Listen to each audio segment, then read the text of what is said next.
네, 정은정 작가와 함께합니다. 어서 오세요. 네, 안녕하세요. 첫 번째 이슈는요. 예, 공무원 감축 현실화 될까요? 어제 행정안전부 한창섭 차관이 5년 동안 전체 부처 공무원 정원의 1%를 감축해서 신규 수요가 필요한 부처에 인력을 재배치하는 통합활용 정원제와 공무원 정원을 현 수준으로 동결하는 인력 운용 방향을 발표했는데요. 네. 통합활용 정원제는 규제 개혁, 기능 쇠퇴 등으로 줄어들게 된 인원을 다른 부처에 재배치하는 개념이다라고 이야기를 했고요. 매년 각 부처 정원의 1%씩 5년간 총 5%를 감축한다는 것이 핵심 내용입니다. 네. 지방공무원 역시 앞으로 5년간 기준 인력 2022년 수준으로 유지하고 신규 행정 수요는 인력 증원이 아닌 재배치로 대응하겠다는 구상인데요.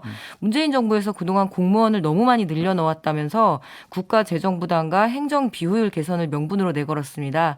하지만 1%를 감축 재배치하는 과정에서 정원이 줄어드는 부처는 이제 그 업무량이 그만큼 늘어날 수밖에 없고요. 또 원치 않는 부처로 전출을 가는 이들도 발생한다는 점에서 일선 공무원들 반발이 예상이 되네요. 알겠습니다. 예, 현실적으로 뭐 일반직 공무원들은 줄이기가 쉽지 않기 때문에 결국에는 비정규직 공무원들이 대상이 될 거라는 그런 우려도 지금 제기가 되고 있고요.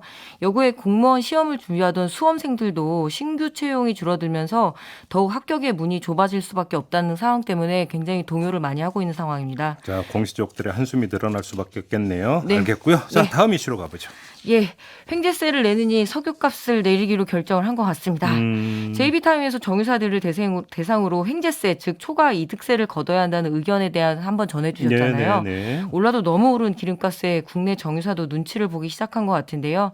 국내 4대 정유사 중에서 SK에너지가 주유소에 공급하는 석유 제품의 공장도가를 리터당 150원에서 160원까지 인하를 했습니다. 휘발유는 전날보다 168원, 경유는 151원, 등유는 156원 내려서 어제부터 공급을 하겠다고 일선 주유소에 통보를 했는데요. 네. 유류세 인하폭이 그냥 굉장히 커졌기 때문에 리터당 반영이 되고요.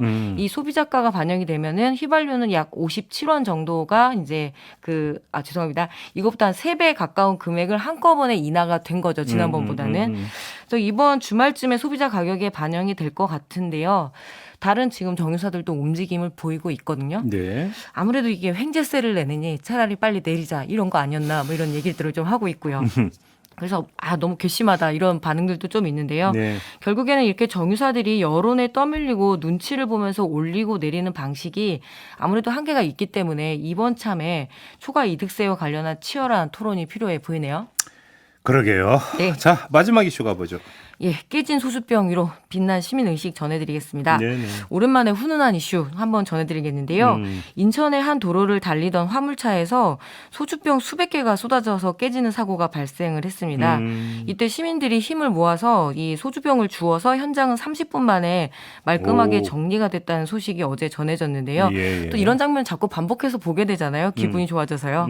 예, 인천 논현경찰서에 따르면은 지난 11일 오후 2시경 인천 남동구 만수동에서 1톤 화물차가 좌회전을 하다가 짐칸에 실려있던 소주 박스가 도로 위로 쏟아졌고 여기에 신고가 들어왔는데 시민들이 모여서 하나 둘씩 치우면서 30분 만에 도로가 완벽하게 정리가 됐다라고 말 그대로 합니다. 빛나는 시민의식이네요. 예, 뭐 덕분에 차량 정체나 2차 사고 등을 막을 수 있었다고 하는데요. 최근에는 뭐 춘천에서 소주병이 아니라 맥주병으로만 바뀌었던 이런 비슷한 일이 있었고 종종 이런 소식을 듣게 됩니다. 예. 정말 한국 시민들의 높은 시민의식 다시 한번 칭찬을 하고 싶고요. 그에 앞서서 화물차 운전하시는 분들 상황은 어렵지만 너무 적재가 부실하게 된 경우가 많습니다. 한 번 더 잘 점검해 주셨으면 좋겠고요. 네. 무엇보다 이게 미담이 많아지는 것은 좋은데 이 차량들 안전 확보가 중요하고 또 깨진 병을 맨손으로 줍는 일은 상당히 위험한 일이거든요. 그럼요. 큰일 났죠. 그래서 이런 부분들에 대해서는 조금 더 체크가 잘 돼야 될 것 같습니다. 저는 이 뉴스 보고 20년 전에 제가 겪었던 한 장면이 문득 떠올랐는데 그 신촌 기차역 쪽으로 제가 걸어가고 있었는데 네. 트럭에서 맥주 한 박스가 떨어졌어요.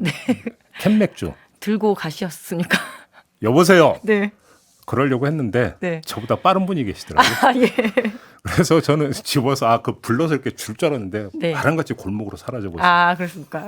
이런 일도 있었다라는. 예, 전반적으로 이제는 이런 뭐 CCTV라든가 그리고 워낙 개인 SNS가 발달이 되다 보니까 미담도 그리고 악담도 잘 퍼지거든요. 그래서 그거에 따라서 이제 행동들도 하는데 미담은 미담으로 즐겼으면 좋겠습니다. 그러니까요. 네. 말 그대로 시민은 살아있다. 네. 이런 거 아니겠습니까? 자, 권영일 님이 역시 대한민국은 보통 사람들이 이끌어가는 나라. 네, 그렇습니다. 이런 사회를 댓글을- 떠받치고 있죠. 그렇죠. 나라 일도 국민만 걱정하고 있는 나라 아니겠습니까? 네, 부끄러움도 다 국민의 몫이고 그렇습니다. 국민도 좀 편하게 좀 살아봅시다. 네, 정말 하나는 그러고 싶네요.